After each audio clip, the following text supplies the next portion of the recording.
ഞാൻ സെമിനാരിൽ പോയതിന് ശേഷം അന്ന് മുതൽ ഇവിടുത്തെ വിശുദ്ധ കുരിശിൻ്റെ വൈകിട്ടത്തെ കുരിശുവരയുടെ സമയം മുഴുവൻ ഒരു മുട്ടുകുത്തി നിന്ന് കൈവിരിച്ച് പിടിച്ചിട്ടാണ് എല്ലാ രഹസ്യങ്ങളും ചെല്ലുന്നത്. ഒരാളെ ഒറ്റയ്ക്ക് വിചാരിച്ചാൽ ഒരു അച്ഛനാവാൻ പറ്റുമോയെന്ന് എനിക്ക് സംശയമുണ്ട്. കുടുംബ പ്രാർത്ഥനയുടെ സമയമാകുമ്പം അവനവിടെ വീഡിയോ കോൾ വിളിച്ചിട്ട് ഞങ്ങൾ ഒരുമിച്ചാണ് പ്രാർത്ഥിക്കുന്നത്. ഞാൻ ഇടവയിലായിരിക്കുമ്പോൾ ചില സമയത്ത് നമുക്ക് പറ്റാറില്ല, അല്ലെങ്കിൽ ഞാനും അവരുടെ കൂടെ ഇടയ്ക്ക് പ്രാർത്ഥിക്കാനായിട്ട് കൂടാറുണ്ട്. ഞങ്ങളുടെ നാട്ടിൽ സ്കൂളിൽ വിടാനുള്ള ബുദ്ധിമുട്ടുണ്ടായിരുന്നു. അവിടെ കുറച്ച് മലമ്പ്രദേശമൊക്കെ ആയിരുന്നു.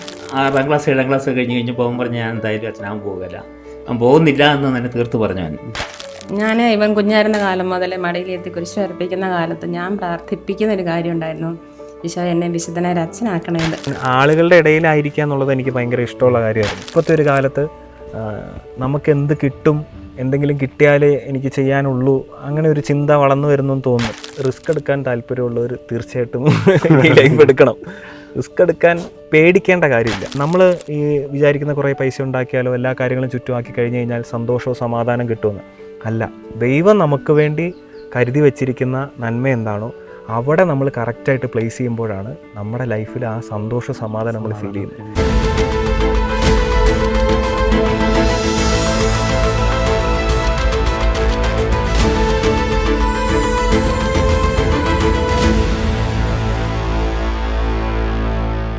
അച്ഛനെ സംബന്ധിച്ചിടത്തോളം സെമിനാരി കാലഘട്ടത്തെക്കുറിച്ച് പറഞ്ഞു, വൈദികനാകുന്നതിനെക്കുറിച്ച്.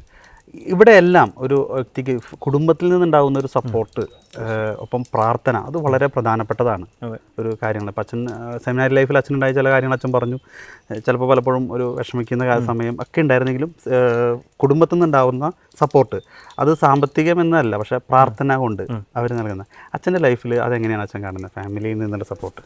എൻ്റെ ഒരു അഭിപ്രായത്തിൽ സെമിനാരിൽ പോകുന്ന കുട്ടികൾ അവർ കാണട്ടെ അവരുടെ മാതാപിതാക്കൾ അവർക്ക് വേണ്ടി പ്രാർത്ഥിക്കുന്നത്. അതൊരു കാണുന്ന പോലെ തന്നെ പ്രാർത്ഥിക്കട്ടെ. ഞാൻ കണ്ടിട്ടുണ്ട് എൻ്റെ അപ്പനും അമ്മയും രാവിലെ നേരത്തെ എഴുന്നേറ്റ് എനിക്ക് വേണ്ടി കരുണക്കൊന്ത ഇല്ലെന്ന് ഞാൻ കണ്ടിട്ടുണ്ട്.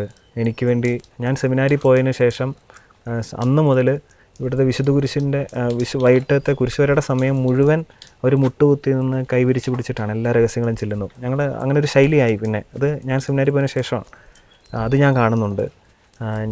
എല്ലാ ദിവസവും ഇവിടുന്ന് ഈ കുടുംബത്തിലുള്ള എല്ലാവരും പള്ളിയിൽ പോകാൻ തുടങ്ങും. ഞാൻ സെമിനാരിൽ പോയതിൻ്റെ അന്ന് തൊട്ടാണ്. അത് ഞാൻ കാണുന്നുണ്ട്. പ്രാർത്ഥന തീർച്ചയായിട്ടും ഒരു വൈദികനെ സംബന്ധിച്ച് അവൻ്റെ ജീവിതത്തിൻ്റെ ഫ്യൂവൽ പോലെയാണ്. പ്രാർത്ഥന ഇല്ലെങ്കിൽ അവനെ സപ്പോർട്ട് ചെയ്യാൻ ആളുകൾ അങ്ങനെയാണ്.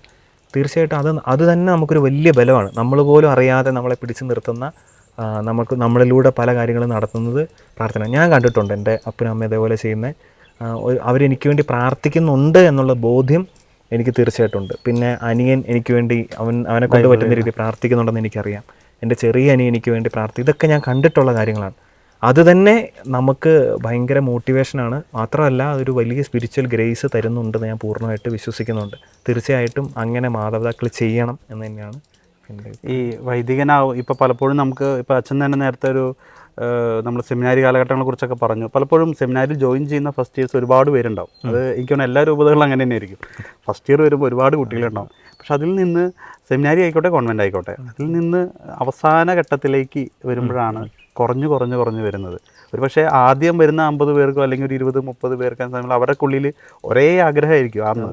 അച്ഛനൊക്കെ അറിയാവുന്നതാണ്. ഇപ്പം നിങ്ങളൊരു 23 പേര് അന്നത്തെ ആ ഒരു കാലഘട്ടത്തിൽ നിങ്ങൾക്ക് എല്ലാവർക്കും ഒരേപോലത്തെ ഒരു ആഗ്രഹമായിരുന്നുണ്ടാവും, വൈദികനാവണം എന്നായിരുന്നു അല്ലേ? പലപ്പോഴും നമ്മൾ ചിന്തിക്കാത്ത ആൾക്കാരായിരിക്കും ചിലപ്പോൾ വിട്ടുപോയിട്ടുണ്ടാവാം. ഒരു പക്ഷേ അവിടെ എല്ലാം പിടിച്ചു നിർത്തേണ്ടത് നമ്മുടെ കുടുംബങ്ങളിൽ നിന്നുള്ള പ്രാർത്ഥനകൾ തന്നെയാണ്.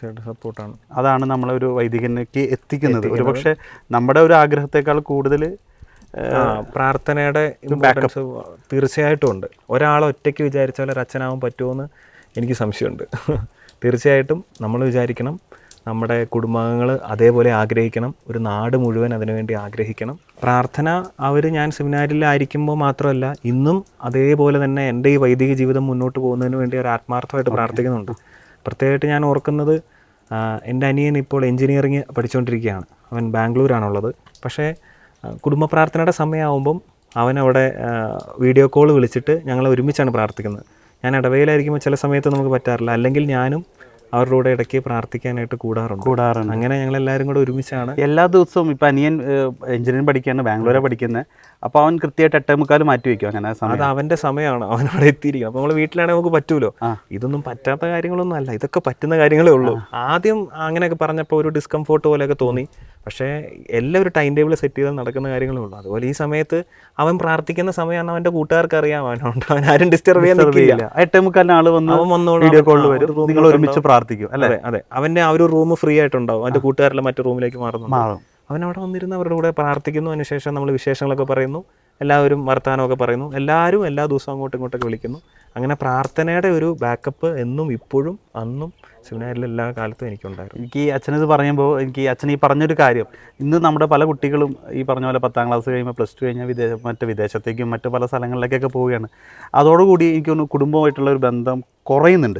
പലപ്പോഴും എന്തെങ്കിലും ആവശ്യങ്ങൾക്ക് വേണ്ടി വിളിക്കും. പ്രത്യേകിച്ച് പഠിക്കുന്ന കുട്ടികൾ ഈ പറഞ്ഞ പോലെ ഞങ്ങൾക്ക് സമയമില്ല എന്ന് പറഞ്ഞിട്ട് പോകുന്നുണ്ട്. പക്ഷേ ഈ ഒരു പ്രാർത്ഥനയുടെ കാര്യത്തിൽ ഒരിക്കൽ പോലും അത് കഴിഞ്ഞിട്ടൊക്കെ വിളിച്ച് ഒരു 10 മിനിറ്റ് സുഖമാണോ കാര്യങ്ങളൊക്കെ ചോദിച്ച് വിളിക്കുമായിരിക്കും. പക്ഷേ പ്രാർത്ഥനയിൽ പങ്കെടുക്കുന്ന വീഡിയോ കോളിലൂടെ പങ്കെടുക്കുന്ന എത്ര കുടുംബങ്ങളുണ്ടെന്ന് സംശയമാണ് പലപ്പോഴും. ഞാനിപ്പോൾ പറയുമ്പോൾ ഞാൻ ആദ്യമായിട്ട് ഇങ്ങനെ കേൾക്കുന്നു, അതുകൊണ്ട് തന്നെ. പക്ഷേ ഉണ്ടാവാം ഒരിക്കലും. പക്ഷേ ഇത് വലിയൊരു മാതൃകയാണ്. ഇത് കേൾക്കുന്ന പ്രേക്ഷകർക്കായാലും അവരുടെ കുടുംബങ്ങൾ മാതൃകയാണ്. ഒരു സമയം കുടുംബത്തെ മാറ്റിവെക്കുന്നു. കുടുംബത്തിൽ നിന്ന് അകലെ നിൽക്കുന്ന മക്കളായാൽ പോലും കുടുംബ പ്രാർത്ഥനയിൽ ഒരുമിച്ച് ഒരു കൂട്ടായ്മയായിട്ട് നിൽക്കുന്നു. അതിൻ്റെ ഒരു എന്താ പറയുക, ഒരു വിശുദ്ധിയും അതിൻ്റെ ഒരു ചൈതന്യവും അത് ഒട്ടും നമ്മൾ പറഞ്ഞറിയിക്കാൻ പറ്റാത്തതാണ്. വളരെ വലിയതും കൂടിയാണ്. ഒരു പക്ഷേ അച്ഛൻ്റെ ആ ഒരു വൊക്കേഷനിൽ ഇതൊക്കെ സഹായിച്ചിട്ടുണ്ട് അല്ലേ? ഏതെങ്കിലുമൊക്കെ രീതിയിൽ തീർച്ചയായിട്ടും എൻ്റെ വൊക്കേഷനിൽ ഇതുണ്ട്. അല്ലാതെ പെട്ടെന്ന് എനിക്കങ്ങനെ ഒരു ദൈവവിളി കിട്ടുമെന്ന് ഞാൻ പ്രതീക്ഷിക്കുന്നില്ല. ഇത് അച്ഛൻ പറയുമ്പോൾ നമുക്ക് അച്ഛൻ്റെ ഫാമിലിനെ ഞങ്ങൾക്കൊന്ന് പരിചയപ്പെടാം. അപ്പോൾ അപ്പച്ചൻ, അമ്മച്ചി, 2 അനിയന്മാരുണ്ട് അല്ലേ? അതെ, നമുക്ക് അവരെ ഒന്ന് പരിചയപ്പെടാം. യെസ്.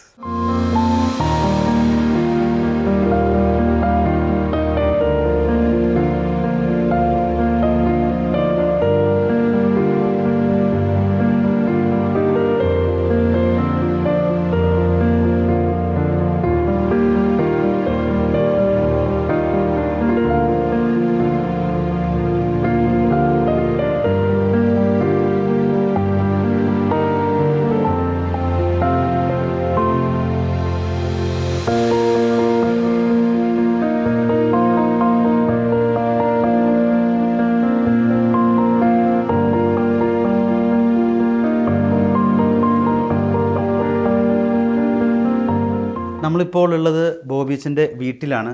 ഇപ്പോൾ നമ്മുടെ ഒപ്പം ബോബീച്ചിൻ്റെ കുടുംബാംഗങ്ങളുണ്ട്. ബോബീച്ചിൻ്റെ അപ്പച്ചൻ, അമ്മച്ചി, സഹോദരങ്ങളെല്ലാം ഇപ്പോൾ നമ്മളോടൊപ്പമാണ്. അവർക്ക് ബോബിയച്ഛനെ കുറിച്ച് ഷെയർ ചെയ്യാനുള്ള അനുഭവങ്ങൾ, അതായത് നമുക്കിങ്ങനൊരു അച്ഛനെ സഭയ്ക്ക് നൽകിയതിൻ്റെ പിന്നിലുള്ള മാതാപിതാക്കളും സഹോദരങ്ങളൊക്കെയാണ് ഇപ്പോൾ നമ്മളോടൊപ്പം ഷെയർ ചെയ്യുന്നത്. സ്വാഗതം. എനിക്ക് നമ്മുടെ പ്രേക്ഷകർക്ക് വേണ്ടി നിങ്ങൾ ആദ്യം ഒന്ന് പരിചയപ്പെടുത്തോ അപ്പച്ചനൊന്ന്? എൻ്റെ പേര് ജോർജ്, പാലക്കുഴ വീട്ടുപേര്. ഞാൻ കുടിയാമലയിൽ നിന്നാണ്, അതായത് കണ്ണൂർ ജില്ലയിലെ കുടിയാമലയിൽ നിന്നാണ് ഈ ഗുഡലിലേക്ക് കുടിയേറിയത്. 1998 ഇവിടെ താമസം തുടങ്ങുന്നത്. ഞങ്ങളിവിടെ വന്നതിന് ശേഷമാണ് ബോബിയെ സ്കൂളിൽ വിടുന്നതും ഒക്കെ അവൻ്റെ പഠന മേഖലകളൊക്കെ. അപ്പോൾ ഇങ്ങോട്ട് വരാനുള്ള കാരണം എന്താണെന്ന് ചോദിച്ചു കഴിഞ്ഞാൽ, കുരുമുളക് കൃഷിയോടുള്ള താല്പര്യം കൊണ്ടാണ് ഞാൻ ഈ ഗുഡലൂരിലേക്ക് വരാൻ കാരണം. പുതിയൊരു കുടിയേറ്റ മേഖലയാണ്. കുരുമുളക് കൃഷിക്ക് ഏറ്റവും നല്ലൊരു പ്രദേശമായിട്ട് അറിഞ്ഞതുകൊണ്ടാണ് ഇവിടെ വന്നത്. ഇവിടെ വന്ന് കുരുമുളക് കൃഷിയായിരുന്നു ആദ്യമായിട്ട്. അങ്ങനെ ബോബീച്ചിൻ്റെ സ്കൂൾ ജീവിതം ആരംഭിക്കുന്നത് ഇവിടെ നിന്നാണ്? അങ്ങനെയാണ്. അതെ, സ്കൂൾ ജീവിതം ആരംഭിക്കുന്നത് ഇവിടെ വെച്ച് തന്നെയാണ്. ഞങ്ങളുടെ നാട്ടിൽ സ്കൂളിൽ വിടാനുള്ള ബുദ്ധിമുട്ടുണ്ടായിരുന്നു. അവിടെ കുറച്ച് മലമ്പ്രദേശമൊക്കെ ആയിരുന്നു. അപ്പോൾ സ്കൂളിൽ ഒരു 7 കിലോമീറ്ററോളം ദൂരമായിരുന്നു സ്കൂളിൽ. അപ്പോൾ ഇങ്ങോട്ട് താമസം മാറുകയാണെന്നുണ്ടെങ്കിൽ ഇവിടെ സ്കൂളുകളൊക്കെ അടുത്തുണ്ട്, പഠിപ്പിക്കാനുള്ള സൗകര്യങ്ങൾ കൂടുതലുണ്ട്. അതുകൊണ്ടാണ് അതും കൂടെ ഒരു ലക്ഷ്യമായിരുന്നു, പിള്ളേരെ പഠിപ്പിക്കാനും ഒക്കെ സൗകര്യത്തിന് വേണ്ടിയിട്ട് കൂടിയാണ് ഇങ്ങോട്ട് മാറുന്നത്. അതെ. എൻ്റെ പേര് റീന, ഞാൻ ചെമ്പേരി സ്വദേശിയാണ്. കുടിയാമലേക്ക് കെട്ടിച്ചു. മക്കളെ 2.5 വയസ്സായപ്പോഴത്തേനും ബോബിയസിനെ കൂട്ടി ഇങ്ങോട്ട് വരേണ്ടത്. വളരെ കഷ്ടമായിരുന്നു നമ്മളിന്ന് സ്കൂളിലൊക്കെ പിള്ളേരെ പറഞ്ഞെങ്കിൽ, വളരെ മല പ്രദേശത്തായതുകൊണ്ട് ഇവിടെ പള്ളിയും സൗകര്യങ്ങളൊക്കെ ഉള്ളത് കൊണ്ട് അത് കൂടുതൽ ആഗ്രഹിച്ചു ഇങ്ങോട്ട് പോകാൻ. ദുരിതമാണ്. മാത്രമായിരുന്നു ഒറ്റ മോനായിരുന്ന സമയത്തുണ്ടായിരുന്നു? ഇല്ല, എബി അന്നേരം. ഞാനൊരു എബി ചോദിച്ചാൽ ഇപ്പോൾ എന്നാണ് സ്കൂളിൽ പോയി 4 വർഷം. പിന്നെ എൻ്റെ കുട്ടികളുണ്ട്, എല്ലാം ഉണ്ട്. സിസ്റ്റർമാർ കാറുകൊണ്ട് ഉണ്ട്. അവൻ പറഞ്ഞത് എൻ്റെ പേര് എബി ജോർജ് എന്നാണ്. ഞാൻ സ്കൂളിൽ പോയിട്ടുണ്ട്. അവിടെ അച്ഛന്മാരും സിസ്റ്റർമാരും ഒക്കെ ഉണ്ടായിരുന്നു. അവിടെയാണ് ഞാൻ പഠിച്ചതെന്നാണ്. ഏറ്റുമാനൂർ സേവാഗ്രാം സ്കൂളിൽ നിന്നാണ് പറഞ്ഞത്. എൻ്റെ പേര് നൂബി എന്നാണ്. ഞാൻ പഠിച്ചുകൊണ്ടിരിക്കുക എഞ്ചിനീയറിങ്. ഇപ്പോൾ ഫസ്റ്റ് ഇയർ കഴിഞ്ഞു, ഇപ്പോൾ സെക്കൻഡ് ഇയറിലേക്ക് പോകുന്നു. ബാംഗ്ലൂരാണ് പഠിക്കുന്നത്. പഠിത്തം കാര്യങ്ങളൊക്കെ അങ്ങനെയാണ്. അങ്ങനെ പോകുന്നത്. ഓക്കെ. അപ്പോൾ എന്ത് തോന്നുന്നു? ഇപ്പോൾ മൂത്ത മകൻ വൈദികനായിരിക്കുകയാണ്. അപ്പോൾ ആ ഒരു കാര്യത്തെക്കുറിച്ച് അപ്പച്ചൻ്റെ മനസ്സിൽ ആദ്യമായിട്ട് അവനെ ഞങ്ങൾ വൈദികനാക്കണം എന്നുള്ളൊരു ചെറുപ്പത്തോടെ ഒരു ചിന്തയുണ്ടായിരുന്നു. അതായത് അവനിലോട് പറഞ്ഞു കൊടുക്കുമായിരുന്നു എങ്ങനെയാണ് നിനക്ക് അച്ഛനാൻ താല്പര്യമുണ്ടോ എന്നൊക്കെ ചെറുപ്പത്തിൽ ചോദിക്കുമായിരുന്നു. ചെറുപ്പത്തിൽ ചോദിക്കുമായിരുന്നു. പക്ഷേ ഒരു 6ാം ക്ലാസ് 7ാം ക്ലാസ് കഴിഞ്ഞ് കഴിഞ്ഞപ്പോൾ അവൻ പറഞ്ഞ് ഞാൻ എന്തായാലും അച്ഛനാവാൻ പോകുകയില്ല, അവൻ പോകുന്നില്ല എന്ന് തന്നെ തീർത്ത് പറഞ്ഞു അവൻ. അങ്ങനെ 9ാം ക്ലാസ് കഴിഞ്ഞ് 10 കഴിഞ്ഞ് 10ാം ക്ലാസ് കഴിഞ്ഞ് കഴിയുമ്പോൾ ഞാൻ പറഞ്ഞു അങ്ങനെ പോകാൻ പ്ലാൻ ഉണ്ടോ? ഇല്ല, ഞാൻ പോകുന്നില്ല, ഞാൻ അച്ഛനാവാൻ പോകുന്നില്ല എന്ന് പറഞ്ഞു. അത് കഴിഞ്ഞ് +1 ഇവിടെ പഠിച്ചു. +1 കഴിഞ്ഞപ്പം പുള്ളി ഒരു ബാംഗ്ലൂർ ഒരു ധ്യാനത്തിന് എൻ്റെ ഒരു കൂട്ടുകാരനെ കൊണ്ട് പോയതാണ്. അവന് ഒക്കേഷന് വേണ്ടിയിട്ട് അവന് സെമിനാരിൽ പോകണമെന്നുള്ള താല്പര്യം പറഞ്ഞപ്പം അവനെ കൊണ്ടുപോയതാണ് കൂട്ടുകാരെ ഇവർ 3 പേരും കൂടെ കൂടിയിട്ട് കൂട്ടുകാർ 3 പേരും കൂടെ. അവിടെ ചെന്ന് കഴിച്ചപ്പം ഓൻ പറഞ്ഞു പോയി തിരിച്ചു വന്ന് കഴിഞ്ഞ് പറഞ്ഞു ഞാൻ സെമിനാരിൽ പോകാമെന്ന് പറഞ്ഞു. കൂട്ടുകാരും പോകുന്നില്ല എന്ന് പറഞ്ഞു. പക്ഷേ ഇവൻ പറഞ്ഞു ഞാൻ പോവുകയാണ്. ഞാൻ പറഞ്ഞു ഏതായാലും +1 ആയില്ലേ, അത് കഴിഞ്ഞ് +2 കൊണ്ട് കഴിഞ്ഞിട്ട് പോയാൽ മതി, തീരുമാനമായിട്ട് പോയാൽ മതി എന്ന് പറഞ്ഞു. അങ്ങനെ ആ ഒരു ദൈവവിളി ഉറപ്പ് തന്നെയാണോ ഇനി പെട്ടെന്ന് ഒരു ധ്യാനത്തിൽ നിന്ന് വന്നാണോന്ന് അറിയണമല്ലോ. അതെ, ഒരു ഉറപ്പാകണമല്ലോ. അതുകൊണ്ട് +1 ഏതായാലും +1 പഠിക്കുകയും ചെയ്യുകയാണ്. അത് തീരട്ടെ. ഇനി +2 കഴിഞ്ഞ് കഴിഞ്ഞാൽ ഏകദേശം എല്ലാ കാര്യവും അങ്ങനെയാണ്. പിള്ളേർ ചെറുപ്പത്തിൽ പോകണമെന്ന് പറഞ്ഞാലും 10ാം ക്ലാസ്സിൽ പോയിച്ച് പിന്നെ +1 കഴിയുമ്പോഴത്തേക്ക് അവർ തിരിച്ചു വരും. +2 ഒക്കെ കഴിഞ്ഞ് കഴിയുമ്പോൾ തിരിച്ചു വരിക ചെയ്യുന്നത്. അപ്പോൾ ഇതേതായാലും അങ്ങനെ വേണ്ട, അങ്ങനെ തീരുമാനം ഉറപ്പായിട്ട് അങ്ങനെ പോയാൽ മതി. അതുകൊണ്ട് +2 കഴിഞ്ഞിട്ട് പോകാമെന്ന് പറഞ്ഞു. +2 കഴിഞ്ഞ് കഴിഞ്ഞപ്പോൾ ഞാൻ ചോദിച്ചു എങ്ങനെയാണ്? അപ്പോൾ പറഞ്ഞു എന്തായാലും ഞാൻ പോവുകയാണ്. +2 കഴിഞ്ഞ് കഴിഞ്ഞപ്പോൾ പറഞ്ഞു പോവുകയാണെന്ന് പറഞ്ഞു. അങ്ങനെയാണ്. എന്തുകൊണ്ടാണ് അങ്ങനെ ഒരു മൂത്ത മകനെ വൈദികനാക്കണം എന്നൊരു ആഗ്രഹം ഉള്ളിൽ വന്നത് എന്തുകൊണ്ടാണ്? അത് അച്ഛന്മാരും പള്ളിയൊക്കെ ആയിട്ട് ഞങ്ങൾ ചേർന്ന് നിൽക്കുന്ന ആൾക്കാരായിരുന്നു. പൊതുവേ പള്ളിയുമായിട്ട് നന്നായിട്ട് അടുപ്പമുള്ള ആൾക്കാരാണ്. വൈഫാണെങ്കിൽ അവിടെ ടീച്ചറാണ്, വേദപാഠം പഠിപ്പിച്ചുകൊണ്ടിരിക്കുന്നതാണ്. ഞങ്ങളും പള്ളിക്കാര്യങ്ങളുമായിട്ടൊക്കെ നന്നായിട്ട് അടുപ്പമുള്ളതായിരുന്നു. പിന്നെ അതുകൊണ്ട് തന്നെ താല്പര്യമുണ്ട്. പിന്നെ ചേട്ടൻ്റെ മോൻ അച്ഛനുണ്ട്, കുടുംബത്തിൽ അച്ഛനുള്ളതാണ്. അതുകൊണ്ട് അവൻ താല്പര്യം ഉണ്ടെങ്കിൽ പോകാമെന്നുള്ളത് മാത്രമേ ഉണ്ടായിരുന്നുള്ളൂ. അങ്ങനെ നിർബന്ധിച്ച് വിടുന്നില്ല എന്ന് തന്നെ നേരത്തെ തന്നെ തീരുമാനിച്ചതാണ്. അത് കഴിഞ്ഞ് +2 കഴിഞ്ഞ് ഇപ്പോഴും പിന്നെ ഒക്കേഷനിൽ ഒരു വർഷത്തെ ഒക്കേഷൻ ഉണ്ടായിരുന്നു മാനന്തവാടിയിൽ. അത് കഴിഞ്ഞപ്പോൾ ഞാൻ അവനോട് പറഞ്ഞു ഇവിടെ അവർക്ക് ഡിഗ്രി എടുക്കണമെന്ന് പറഞ്ഞു, ഡിഗ്രി പഠിപ്പിക്കണമെന്ന് പറഞ്ഞു. അപ്പോൾ ഡിഗ്രി പഠിപ്പിക്കാനാണെങ്കിൽ ഇവിടുത്തെ ഇവിടെ ഒരു കോളേജുണ്ട്, ഗവൺമെൻറ് കോളേജുണ്ട്, ഇവിടെ തമിഴ്നാട്ടിൻ്റെ കോളേജുണ്ട്. അപ്പോൾ ഞാൻ എന്നാൽ വീട്ടിൽ കൊണ്ടുപോയി പഠിപ്പിച്ചോളാം എന്ന് പറഞ്ഞു. അപ്പോൾ ഇവിടെ നിർത്തി പഠിപ്പിച്ച് കഴിഞ്ഞാൽ അന്നേരം അവനെ ഉറപ്പുണ്ടെന്നുണ്ടെങ്കിൽ പോയാൽ മതിയല്ലോ. 3 വർഷത്തെ പഠനം കൂടെ കഴിഞ്ഞിട്ട് അപ്പോഴും ഉറപ്പുള്ള തീരുമാനമാണെങ്കിൽ മാത്രം 3 വർഷം കഴിഞ്ഞിട്ട് പിന്നെ വിടാമെന്നാണ് തീരുമാനിച്ചത്. അതുകൊണ്ട് വീട്ടിലേക്ക് കൊണ്ടുവന്നിട്ട് ഇവിടെ നിന്നാണ് 3 വർഷത്തെ ഡിഗ്രി എടുക്കുന്നത്. മാത്സ് എടുത്തതാണ്. BSc മാത്സ് കഴിഞ്ഞാണ്. പിന്നെ ഈ 3 വർഷം കൂടെ കഴിഞ്ഞപ്പോൾ ഉറപ്പായി പോയാൽ തന്നെ തീരുമാനമായിട്ടുണ്ട്. അങ്ങനെയാണ് അവനെ വിടുന്നത്. +1 നിലപാട് പിന്നെ മാറ്റിയില്ല. എല്ലാം മാറ്റിയില്ല. അടുത്ത തീരുമാനം ഉറപ്പായിരുന്നു, ഉറച്ച തീരുമാനമായിരുന്നു അത്. അമ്മച്ചിക്ക് എന്തായിരുന്നു അങ്ങനെ ആഗ്രഹം ഉണ്ടായിരുന്നു ആദ്യം മുതലേ? ഞാൻ ഇവൻ കുഞ്ഞായിരുന്ന കാലം മുതലേ മടിയിലെത്തി കുരിശ് വരപ്പിക്കുന്ന കാലത്ത് ഞാൻ പ്രാർത്ഥിപ്പിക്കുന്ന ഒരു കാര്യം ഉണ്ടായിരുന്നു, ഈശോ എന്നെ വിശുദ്ധനായ അച്ഛനാക്കണമെന്ന്. ഞാൻ ഒന്നും വിചാരിച്ചിട്ട് പ്രാർത്ഥിച്ചതല്ല, പക്ഷെ ഞാൻ അങ്ങനെ അവനെ കൊണ്ട് പ്രാർത്ഥിപ്പിക്കുമായിരുന്നു ചെറുപ്പം മുതൽ. തീരെ കുഞ്ഞായിരുന്ന കാലഘട്ടത്തിൽ മുതലേ. തീർത്തും ചെറുതാനും പറയാനും ശരിക്കും വാക്കുകളില്ല. അത്രയും പറയലാത്ത കാലത്തിലും കൈകൂട്ടി പിടിച്ച് പ്രാർത്ഥിപ്പിക്കും. മുട്ട നിർത്തിയിട്ടൊക്കെ അങ്ങനെ പറയിപ്പിക്കുക, എന്നെ ശരിക്കും ഇഷ്ടമുള്ള കുഞ്ഞാക്കണേ, എന്നെ വിശുദ്ധനായ അച്ഛനാക്കണേ എന്ന് പ്രാർത്ഥിപ്പിക്കുമായിരുന്നു. പക്ഷേ ഇവൻ സെമിനാരിയിൽ പോകുന്ന കാര്യം പറഞ്ഞപ്പോഴും എനിക്ക് ആ ബോധ്യമൊന്നുമില്ല അങ്ങനെ ആരും വിടും എന്നുള്ള രീതിയിലോ പോകുമെന്നുള്ളത്. പോകുമെന്ന് പറഞ്ഞപ്പോൾ എനിക്ക് ശരിക്കും വിഷമമാണ് തോന്നിയത്. കാരണം രണ്ടാമത്തെ കൊച്ചിന് ഒരു കഴിവും ഇല്ല, അമ്മേനെ വിളിക്കാനുള്ള കഴിവ് പോലും ഈ രണ്ടാമത്തെ കൊച്ചിനില്ല. അങ്ങനെയുള്ളപ്പോൾ ഇവൻ അച്ഛനാവും പോയി കഴിഞ്ഞാൽ വീട്ടിൽ ആരും ഇല്ലല്ലോ എന്നൊരു വിഷമമുണ്ടായിരുന്നു. ഞങ്ങളുടെ മാതാപിതാക്കളുടെ ചേട്ടൻ്റെ അപ്പനും അമ്മയും ഞങ്ങളുടെ കൂടെ ആയിരുന്നു. അവരും രോഗികളാണ്, പ്രായമായവരായിരുന്നു. അപ്പം ഇപ്പം പോയി കഴിഞ്ഞാൽ ഈ കൊച്ചിനുള്ള നോട്ടം, അങ്ങനെയുള്ളൊരു ഭയങ്കര ഒരു വിഷമത്തിലിരിക്കുമായിരുന്നു. പിന്നെ ഇവൻ ആത്മാർത്ഥമായിട്ട് അവൻ പ്രാർത്ഥിക്കുമായിരുന്നു. ഇവിടെയുള്ള ഒരു അച്ഛൻ പറയുമായിരുന്നു ഏത് കാര്യവും നമ്മൾ 30 ദിവസം പ്രത്യേകിച്ച് കൊന്തമാസത്തിൽ ഒക്ടോബർ മാസത്തിൽ കൈവിരിച്ച് പിടിച്ച് നമ്മുടെ സന്ധ്യാപ്രാർത്ഥനയിൽ പ്രാർത്ഥിച്ചാൽ ദൈവം ആ കാര്യം സാധിച്ചു തരുമെന്ന്. അങ്ങനെ ഇവന് നമുക്കൊരു കൊച്ചും കൂടെ വേണം നമ്മുടെ വീട്ടിലൊരാൾ. ഞാനൊരു പന്ത് എറിഞ്ഞു കൊടുത്താൽ തിരിച്ചവൻ എറിഞ്ഞു തരിക ഐബി. അപ്പോൾ എനിക്ക് ആരും ഇല്ലല്ലോ അമ്മയെന്ന് ഇവൻ പറയുമായിരുന്നു. അപ്പോൾ വിശ്വാസത്തോടെ ഞങ്ങൾ പ്രാർത്ഥിച്ചു. ഇവൻ 30 ദിവസം ബോബിയച്ചൻ കൈ വിരിച്ച് പിടിച്ച് പ്രാർത്ഥിച്ചു. അവനാണ് തുടക്കം ഇട്ടത് അങ്ങനെ പ്രാർത്ഥിക്കാൻ.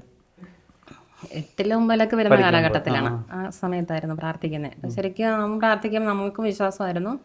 പക്ഷെ 3ാമതൊരു കൊച്ചുണ്ടായിട്ടുണ്ടെങ്കിൽ അത് എബിയെ പോലെ തന്നെ ആകും എന്നാണ് ഡോക്ടേഴ്സൊക്കെ പറഞ്ഞത്. അതുകൊണ്ട് ഞങ്ങൾക്കൊരു വിഷമം ഉണ്ടായിരുന്നു. പക്ഷെ അവൻ്റെ ആ വിശ്വാസ തീക്ഷ്ണതയിൽ ഞങ്ങൾ ആത്മാർത്ഥമായിട്ട് 30 ദിവസം കൈവിരിച്ച് പിടിച്ച് പ്രാർത്ഥിച്ചു. പിന്നീട് ഞങ്ങൾക്കുണ്ടായ കൊച്ചായിരുന്നു നോബി. ഒരു കുഴപ്പമില്ലാതെ കിട്ടി. അത് കഴിഞ്ഞിട്ടാണ് ഇവൻ സെമിനാരിൽ പോകുന്ന കാര്യം പറയുന്നതും. ഞങ്ങൾ സമ്മതം പറഞ്ഞോന്ന് ചോദിച്ചാൽ സമ്മതം പറഞ്ഞു. വിഷമം ഉണ്ടായിരുന്നു.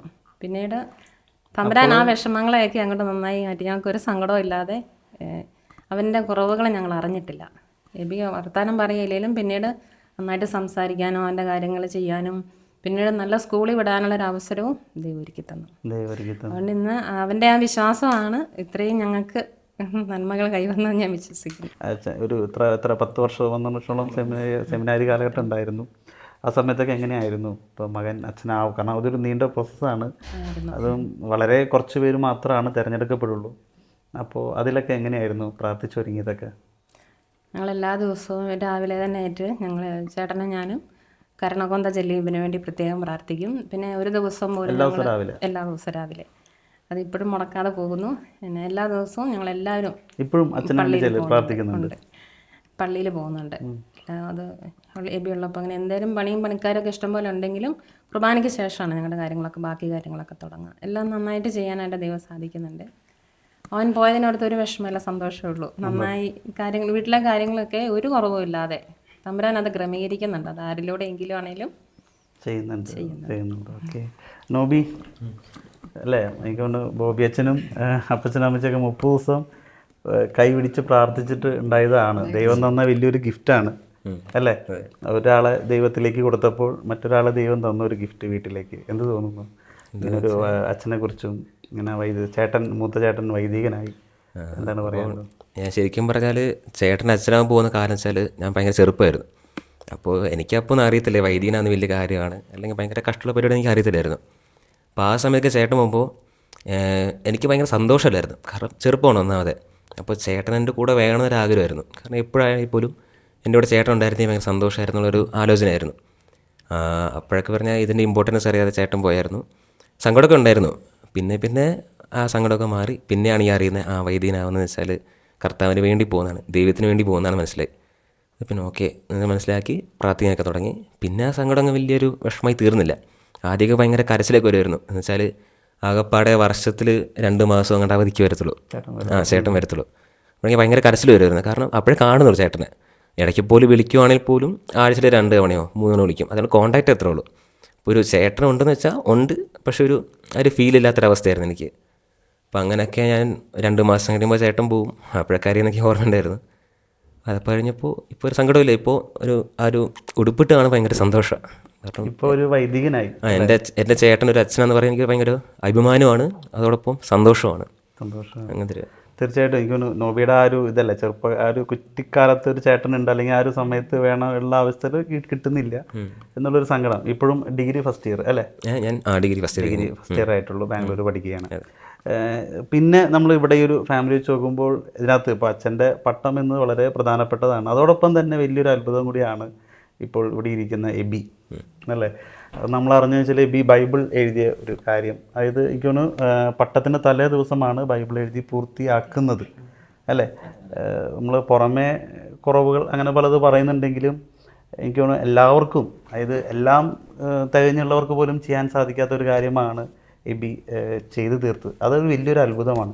അതിനെക്കുറിച്ച് എന്താണ് പറയാനുള്ളത്? അപ്പോൾ ഇങ്ങനെ 1 ദിവസമായി.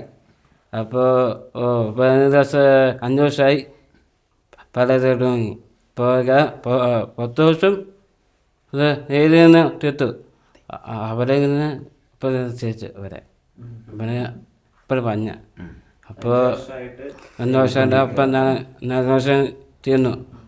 വർഷം മൊബൈൽക്ക് എല്ലാം പതിച്ചു. അതങ്ങനെ വർഷം അങ്ങനെ അപ്പോൾ വിളിച്ച് ചിച്ചു. അപ്പോൾ പതിച്ചു. ഇങ്ങനെ അമ്മയും പപ്പയും എല്ലാവരും പതിച്ചു. എൻ്റെ ഇങ്ങനെ അങ്ങനെ പ്രാർത്ഥിച്ചതിന് ദൈവം ഉത്തരം നൽകി അല്ലേ? മറ്റേ ഉണ്ടാകുന്നുണ്ട് എല്ലാ രൂപ 10 വയ്ക്കുള്ളൂ. അപ്പോൾ വെച്ച് എല്ലാവരും ജോലി കിട്ടിയാലേ പപ്പനെ സഹായിക്കും. ഇങ്ങനെ എബി പറഞ്ഞത്, ഞാൻ ബൈബിൾ എഴുതി കുറേ കാലമായി, സ്കൂളിൽ നിന്ന് വന്നപ്പോൾ മുതൽ എഴുതി. എല്ലാവർക്കും വേണ്ടിയിട്ട് പ്രാർത്ഥിക്കാൻ പറഞ്ഞവർക്കൊക്കെ ഞാൻ എഴുതി പ്രാർത്ഥിച്ചു എന്നാണ് പറയുന്നത്. ബോബി അച്ഛനാകാൻ വേണ്ടിയിട്ട് എഴുതി, പപ്പായ്ക്ക് നന്നായി ജോലിയൊക്കെ ചെയ്യാനുള്ള അനുഗ്രഹത്തിന് വേണ്ടി എഴുതി, അപ്പൂന് പരീക്ഷയ്ക്ക് വേണ്ടിയിട്ട് ഞാൻ ബൈബിൾ എഴുതി എന്നൊക്കെ എന്നാണ് പറഞ്ഞത്. പിന്നെ സ്കൂളിൽ പഠിച്ചിരുന്ന കാലത്ത് അത് കഴിഞ്ഞ് കൊറോണ സീസൺ ആയപ്പം വീട്ടിലേക്ക് വന്നു. പിന്നീട് സ്കൂളിലൊന്നും വിടാൻ പറ്റിയില്ല. അവന് എഴുതാനൊക്കെ ഭയങ്കര ഇഷ്ടമായിരുന്നു. നോബി എഴുതുന്നതൊക്കെ കാണുമ്പോൾ എനിക്കും ക്ലാസ് ഉണ്ട്, എനിക്കും എഴുതണം എന്നൊക്കെ പറഞ്ഞ് അങ്ങനെ എഴുതുമായിരുന്നു. ബുക്കുകളൊക്കെ ഇവിടെ നിന്ന് എടുത്തിട്ട് ഓൺലൈൻ ക്ലാസ്സുകൾ ഉണ്ടായിരുന്നു ആ സമയത്തൊക്കെ, അപ്പോൾ അതിങ്ങനെ എഴുതുമായിരുന്നു. ആയിടയ്ക്കാണ് ഇവൻ്റെ ബർത്ത്ഡേ വന്നപ്പോൾ പള്ളിയിലെ മദറായിരുന്ന MSMIയിലെ സിസ്റ്റർ മേഴ്സലെറ്റ് എന്ന് പറയും, സിസ്റ്റർ ആദ്യമായിട്ടൊരു ഡയറിയും ഒരു പെൻസിലും കൊടുക്കുന്നത് ഇവനെ എഴുതാനായിട്ട്. അപ്പോൾ ഇങ്ങനെ ഇവിടെ കൊണ്ടുവന്ന് സിസ്റ്റർ തന്നാന്നൊക്കെ പറഞ്ഞാൽ ഭയങ്കര ഹാപ്പി ആയിട്ടാണ് വന്നത്. സമ്മാനം കിട്ടുക എന്ന് പറഞ്ഞാൽ ഭയങ്കര സന്തോഷമാണ്. എന്ത് കിട്ടിയാലും ഭയങ്കര ഇഷ്ടമാണ്. ഏറ്റവും ഇഷ്ടം ബുക്കും പെൻസിലുമാണ്. ഇങ്ങനെ വന്നു കഴിഞ്ഞപ്പം എന്താ എഴുതുകയെന്നൊക്കെ പറഞ്ഞ് ഇവനെ എഴുതുമ്പോൾ ഞാൻ പറഞ്ഞു, അങ്ങനെ നമുക്ക് ബൈബിൾ എഴുതാം. അങ്ങനെയാണ് ബൈബിൾ എഴുതാനായിട്ടുള്ള ഒരു തുടക്കം. അപ്പോൾ അത് ഭയങ്കര സന്തോഷമായിരുന്നു. എഴുതുക എന്നുള്ളതായിരുന്നു പുള്ളിയുടെ ആഗ്രഹം. അങ്ങനെ കൃത്യമായിട്ട് പിന്നെ എഴുതാൻ തുടങ്ങി. നമ്മൾ ആദ്യമൊക്കെ ഒന്ന് ഉറപ്പിച്ചാൽ മതിയായിരുന്നു, ഇന്ന് എഴുതിയില്ല കേട്ടോ എന്ന് പറഞ്ഞാൽ പിന്നെ പോയിരുന്ന് എഴുതും. പിന്നെ മൊബൈലിൽ പാട്ടിട്ടിട്ട് അത് സ്പീക്കറിലിട്ട് ആ പാട്ടിൻ്റെ ട്യൂൺ അനുസരിച്ച് നല്ല കോൺസെൻട്രേഷൻ കിട്ടാൻ വേണ്ടിയിട്ട് അങ്ങനെയായിരുന്നു. മണിക്കൂറുകളോളം വേണേലും അവനെ എഴുതും. ഒരു ദിവസം പോലും മുടക്കമില്ലാതെ കറക്റ്റായിട്ട് എഴുതി. അപ്പോൾ എഴുതുമ്പോൾ ഓരോരുത്തർ പറയുമായിരുന്നു, എബി ഞങ്ങൾക്ക് വേണ്ടി പ്രാർത്ഥിക്കണം കേട്ടോ എന്ന് പറഞ്ഞിട്ടുണ്ടെങ്കിൽ അത് കൃത്യമായിട്ട് അയാൾ പറഞ്ഞിട്ടുണ്ടെന്നും പറഞ്ഞു. അപ്പോൾ ഞങ്ങൾ പറയും ബൈബിൾ എഴുതി പ്രാർത്ഥിച്ചാലാണ് അതിൻ്റെ ഉത്തരം കിട്ടുക എന്ന് പറയും. അപ്പോൾ ബൈബിൾ എഴുതി പ്രാർത്ഥിക്കുമായിരുന്നു. പരീക്ഷാ സമയങ്ങളൊക്കെ പിള്ളേർ വന്ന് പറയുമ്പോൾ അവർക്കൊക്കെ വേണ്ടിയിട്ട് എഴുതുമായിരുന്നു. ഞങ്ങളുടെ ഒരു ആവശ്യം പറഞ്ഞാലും ആർക്ക് വേണ്ടിയിട്ട് എഴുതി. ഏറ്റവും കൂടുതൽ ഇഷ്ടം ബോബിക്ക് വേണ്ടി എഴുതുക എന്നുള്ളതായിരുന്നു. എന്തിനാ എഴുതുന്നതെന്ന് ചോദിച്ചാൽ ബോബി അച്ഛനാകാനാണ് ഞാൻ എഴുതുന്നതെന്ന് പറയുകയും ചെയ്യുമായിരുന്നു. അപ്പോൾ ഇന്ന് എഴുതിയില്ല എന്ന് പറഞ്ഞാൽ അപ്പോൾ തന്നെ വേഗം പോയിട്ട് എഴുതുമായിരുന്നു. അങ്ങനെ പുതിയ നിയമം മുഴുവനും പുത്തൻ കുർബാനയുടെ കൃത്യം തലേ ദിവസം തന്നെ എഴുതി പൂർത്തീകരിച്ചു. അപ്പോൾ കുറേ ഭാഗങ്ങളൊക്കെ എഴുതുമ്പോൾ തന്നെ അച്ഛനോട് എല്ലാ ദിവസവും പള്ളിയിൽ പോകുന്നതുകൊണ്ട് അച്ഛനോട് എല്ലാ കാര്യങ്ങളും പറഞ്ഞിട്ടേ വരുള്ളൂ. അപ്പം അച്ഛന് ഓരോ കാര്യങ്ങൾക്ക് വേണ്ടിയിട്ടൊക്കെ എഴുതണം കേട്ടോ, പ്രാർത്ഥിക്കണം കേട്ടോ, മറന്നേക്കല്ലേ എന്ന് പറഞ്ഞാൽ അന്നേരം തന്നെ ഭക്ഷണം കഴിക്കാൻ പോലും മടി ചിലപ്പോൾ കാണിക്കുക, എഴുതാനുള്ള തിരക്കാണ് വന്നു കഴിയുമ്പോൾ. അത്രയും താല്പര്യത്തോടുകൂടി അവൻ എഴുതുമായിരുന്നു. ഇപ്പോഴാണേലും കുർബാന കഴിഞ്ഞേച്ച് വന്നു കഴിഞ്ഞാൽ ആദ്യം എഴുതിയിട്ടാണ് കാപ്പിടിക്കാനായിട്ട് ഞങ്ങളുടെ അടുത്തോട്ട് വരുന്നത്. അപ്പോൾ സമ്മാനങ്ങൾ കൊടുക്കും അച്ഛൻ. എഴുതി ഇത്ര ഭാഗം എഴുതി അന്നേരം ചെന്ന് കഴിയുമ്പോൾ അച്ഛൻ ഒന്നെങ്കിൽ ഡയറി കൊടുക്കും, അല്ലെങ്കിൽ പെൻസിൽ കൊടുക്കും. ഇതേപോലെ സിസ്റ്റേഴ്സും അങ്ങനെ കൊടുക്കുമായിരുന്നു. അങ്ങനെ കൂടുതലായിട്ട് പ്രോത്സാഹിപ്പിച്ചത് ഇവിടെ തന്നെയുള്ള MSMI സിസ്റ്റേഴ്സായിരുന്നു. പിന്നെ ആ കാലത്തുണ്ടായിരുന്ന ഫാദർ റോബിൻ പടിഞ്ഞാറയിൽ അച്ഛനാണ് ഒത്തിരി ഇവനെ പ്രോത്സാഹിപ്പിച്ചത്. അവൻ എഴുതുന്നതിനെല്ലാം ഒത്തിരി പ്രോത്സാഹനം. 4 വർഷത്തോളം അച്ഛൻ ഇവിടെ ഉണ്ടായിരുന്നു. അപ്പം അച്ഛൻ നന്നായിട്ട് സമ്മാനങ്ങൾ കൊടുക്കും. ഒരു പ്രാവശ്യം വേദപാഠത്തിൻ്റെ സമയത്ത് ഇവനെ വിളിച്ച് ഇവൻ്റെ ഡയറിയിലൊക്കെ കൊണ്ടുപോയി പിള്ളേർക്ക് കാണിച്ചു കൊടുത്ത്, നമ്മളെപ്പോലെ എന്നല്ല ബുദ്ധിയും കഴിവൊന്നും ഇല്ലാത്തൊരു കൊച്ച് ഓരോ അക്ഷരവും പെറുക്കി നോക്കി എഴുതിയതാണെന്നൊക്കെ പറഞ്ഞ് പിള്ളേർക്കൊക്കെ ഒരു പ്രചോദനം ആകട്ടെ എന്നൊക്കെ പറഞ്ഞ് അവനങ്ങനെ പള്ളിയിൽ ആദരിക്കുകയൊക്കെ ചെയ്തായിരുന്നു. സമ്മാനങ്ങളൊക്കെ കൊടുത്തു. പിന്നെ അടുത്തുള്ള ആൾക്കാർ, പിന്നെ ഞങ്ങളുടെ 2 പേരുടെയും കുടുംബക്കാർ ഒക്കെ സമ്മാനങ്ങൾ കൊടുക്കും. ആരെന്താ നിനക്ക് സമ്മാനം വേണ്ടതെന്ന് ചോദിച്ചാൽ ആദ്യം പറയുക എനിക്ക് ഡയറിയും പെൻസിലും മതി എന്ന് പറയും. അപ്പോൾ അതായിരുന്നു അവൻ്റെ ഏറ്റവും പ്രിയപ്പെട്ട സമ്മാനം. ഇപ്പോഴും അങ്ങനെ പോകുന്നു.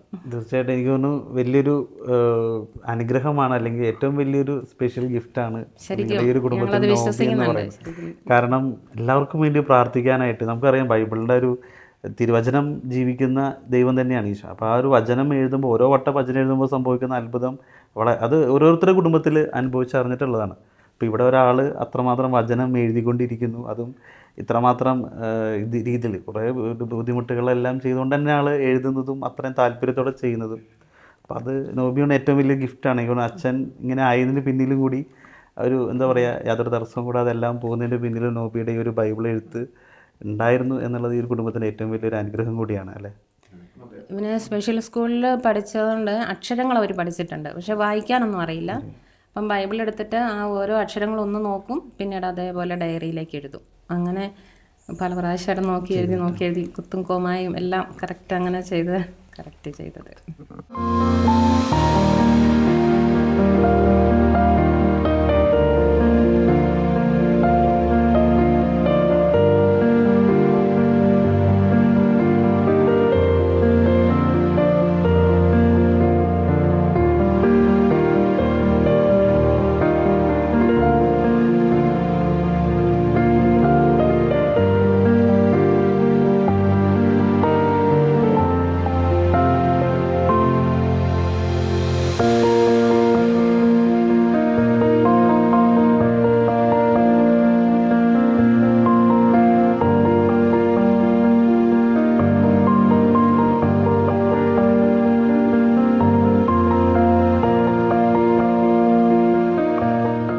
അങ്ങനെ അച്ഛൻ ആദ്യ പോസ്റ്റിംഗ് കിട്ടുന്നത് കൊട്ടിയൂര് അല്ലേ?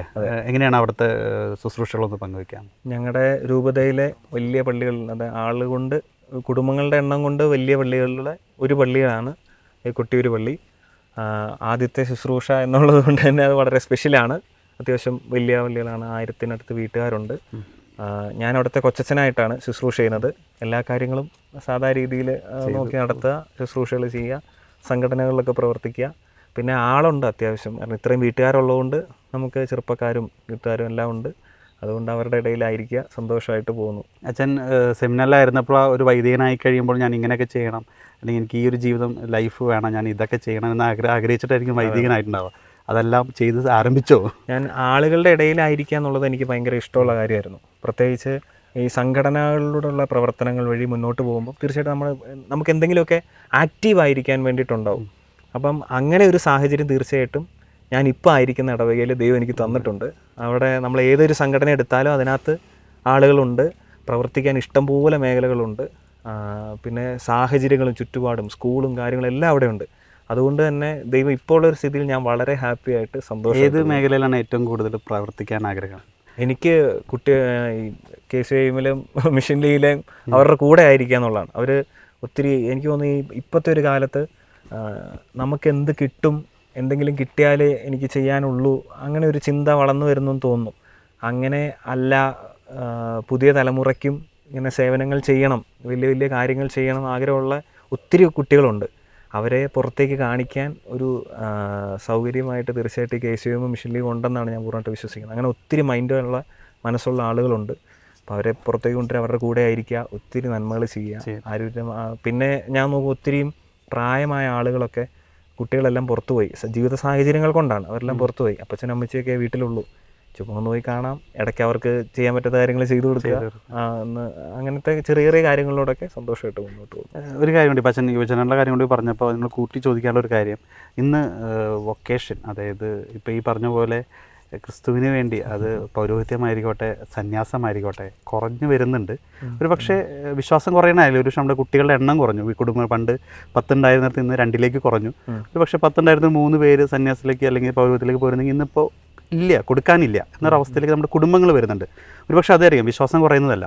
പക്ഷേ എങ്കിൽ കൂടി നമ്മുടെ ആ താല്പര്യമുള്ള യുവജനങ്ങൾ ഒരുപാട് പേരുണ്ടാവും. പക്ഷേ ഇന്നത്തെ ഒരു കാലഘട്ടത്തിനനുസരിച്ച് അവർക്ക് പല എന്താ പറയുക, ഒരു ക്രൈസിസ് അവർ നേരിടുന്നുണ്ടാവും. ഒരു പക്ഷേ വേണോ വേണ്ടേ, ഇതിനകത്ത് പോയി കഴിഞ്ഞാൽ പലരും ഇതിനെക്കുറിച്ച് പൗരോഹിത്യത്തെക്കുറിച്ച് ഇങ്ങനെ പറയുന്നു, സന്യാസത്തെക്കുറിച്ച് ഇങ്ങനെ പറയുന്നു, സമൂഹ മാധ്യമങ്ങൾ സോഷ്യൽ മീഡിയയിലൊക്കെ ഞങ്ങൾ ഇങ്ങനെ കാണുന്നു, അപ്പോൾ ഞങ്ങൾ വെറുതെ വേണോ, നമുക്കിതന്നെ പോരെ, അല്ലെങ്കിൽ അങ്ങനെ ഒരുപാട് പേര് ചോദ്യമായിട്ട് നിൽക്കുന്നവരുണ്ടാവും. ഒരു പക്ഷേ നമ്മൾ കാണുന്ന ഈ ഒരു പ്രേക്ഷകരിൽ അത്തരത്തിലുള്ള ആളുകളൊക്കെ ഉണ്ടാവും. അവരോടൊക്കെ അച്ഛൻ എന്താണ് പറയാനുള്ളത്?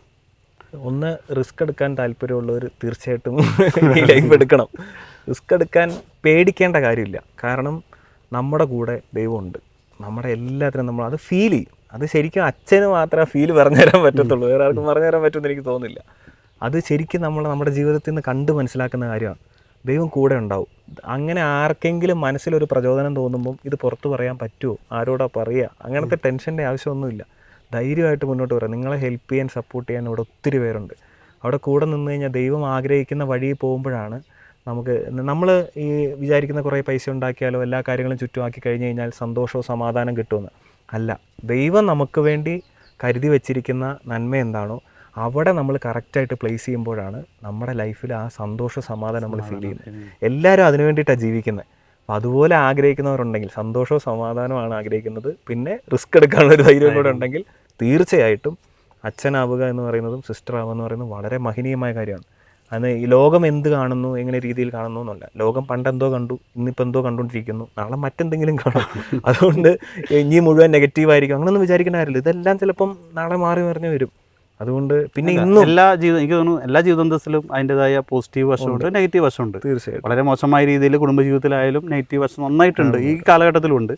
അപ്പം അങ്ങനെ പലപ്പോഴും പക്ഷേ എനിക്ക് തോന്നുന്നു ചില ആളുകൾ ടാർഗറ്റ് ചെയ്യുന്നു ഈ ഒരു മേഖല. ഒരു പക്ഷേ അതിൻ്റെ ഒരു വിശുദ്ധിയും അതിൻ്റെ ഒരു മൈനീയത അല്ലെങ്കിൽ അതിൻ്റെ പ്രാധാന്യമായിരിക്കാം ഒരു പക്ഷേ ചില ആളുകളെ കൊണ്ട് ഇത് മോശമാണ് എന്ന് വരുത്തി തീർക്കാൻ എന്ന് പലപ്പോഴും ഞങ്ങൾ ഈ ഒരു മാധ്യമ മേഖലയിൽ, സമൂഹ മാധ്യമങ്ങളിലൊക്കെ വർക്ക് ചെയ്യുമ്പോൾ ഞങ്ങൾക്ക് ഫീൽ ചെയ്തിട്ടുണ്ട്. അത്തരത്തിൽ അച്ഛന്മാരെയും സിസ്റ്റേഴ്സിനെയൊക്കെ ടാർഗറ്റ് ചെയ്തുകൊണ്ടുള്ള ചില, അപ്പം അത്തരത്തിലൊക്കെ ആയിരിക്കും അല്ലേ, ആയിരിക്കാമെന്ന് ഞാൻ പ്രതീക്ഷിക്കുന്നു. പക്ഷേ ഒരു കാര്യം എനിക്കറിയാം, നമ്മളൊരു നന്മയ്ക്ക് വേണ്ടി ഇറങ്ങിത്തിരിക്കുമ്പം ദൈവം തന്നെ ഒത്തിരി പേരെ നമ്മുടെ കൂടെ നിർത്തുന്നുണ്ട്.